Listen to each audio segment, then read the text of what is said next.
Albuquerque School Superintendent Winston Brooks said again today that APS layoffs are inevitable.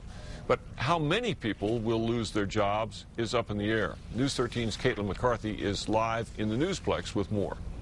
Dick, since Brooks announced that APS is facing a $43 million deficit, he's gotten tons of suggestions on what to save and what to cut. From slashing salaries at APS's offices to furloughs, he's heard it all. At this point, Brooks says everything is on the table. I've been a superintendent for 13 years, and I have never once done a layoff. Then came a $43 million budget deficit, more than half of that coming from state budget cuts. Superintendent Brooks says it's clear some workers will lose their jobs. Now Brooks and the school board must decide who and what to cut. Nothing's set in stone. That number depends on how many workers retire or leave the district. The typical turnover rate is about 700 employees a year.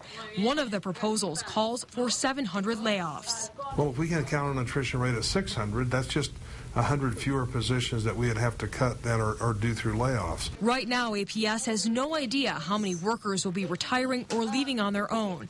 The district is also considering raising its class sizes by 5%. When you do that, what you're doing is you're looking at reducing the number of teachers you have in the district. Last Friday, Brooks mentioned letting 270 educational assistants go, but that has changed. We've actually moved the cutting of EAs below the line, and in large part because it became apparent Friday afternoon that so many of our EAs are not funded out of the general operating budget. A lot of those EA salaries are federally funded. Meanwhile, Brooks says the students will also suffer.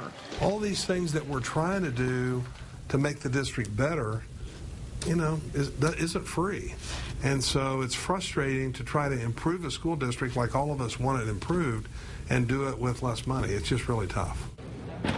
Ellen Bernstein, the head of the teachers union, says she's meeting with teachers tonight to get their recommendations on the budget issues. Dick, back to you. Okay, Caitlin, Brooks and the school board will meet on the budget crisis Thursday morning. He'll then give a formal presentation to the board next week. The board could make a final decision on layoffs and other cuts by the end of May.